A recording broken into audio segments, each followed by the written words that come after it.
Will future historians call this the stupidest era in history? If they don't, they're even dumber than us. The stats are now in. Guess what percentage refugees entering the United States from the Middle East are on food stamps? If you guessed 20%, a number that is virtually impossible for us to sustain due to our record indebtedness, you'd be low. If you doubled it to 40%, you'd still be way low. If you doubled your guess again to 80%, you'd still be low. And if you doubled 80% to 90%, you'd be low again. The staggering number of Middle Eastern immigrants, virtually all Muslim, on food stamps is now more than 90%, according to data released by the ORR, the Office of Refugee Resettlement. How dumb is that?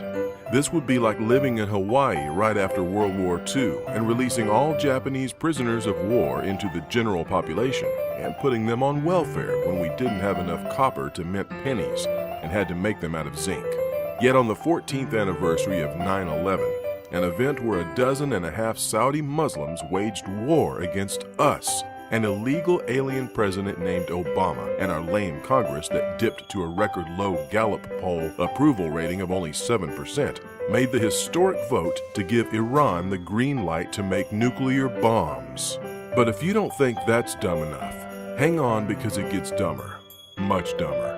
In Michigan, not only are we the hard-working taxpayers working overtime with 1, 2, or 3 jobs per couple to pay welfare to non-working Muslim immigrants, the state that brought us the largest city bankruptcy in American history is now giving food stamps and other welfare benefits to up to 4 wives per Muslim man.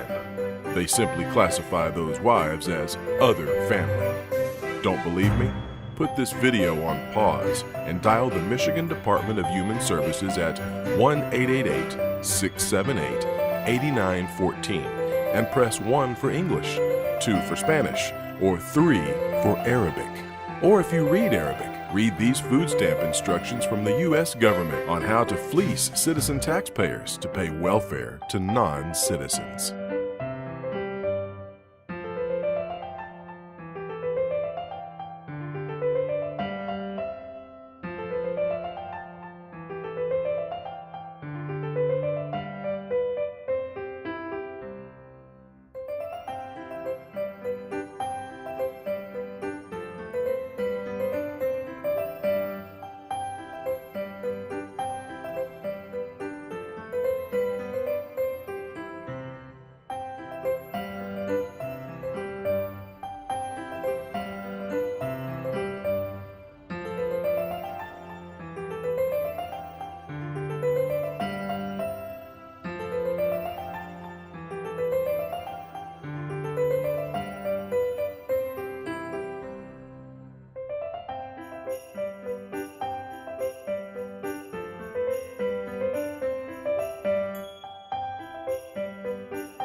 So you can see there's no need for Muslims in America to assimilate into American culture.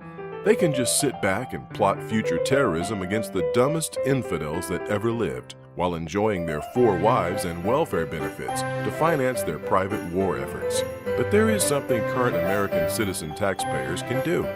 Contact your congressman to say we do not want Michigan-style welfare for large families in our state. And forward a link of this video, not only to your elected representatives, but also to every hard-working, red-blooded American citizen you know to do the same before pro-Muslim Obama's lame duck hope and change transforms our nation into something we no longer recognize. Thank you.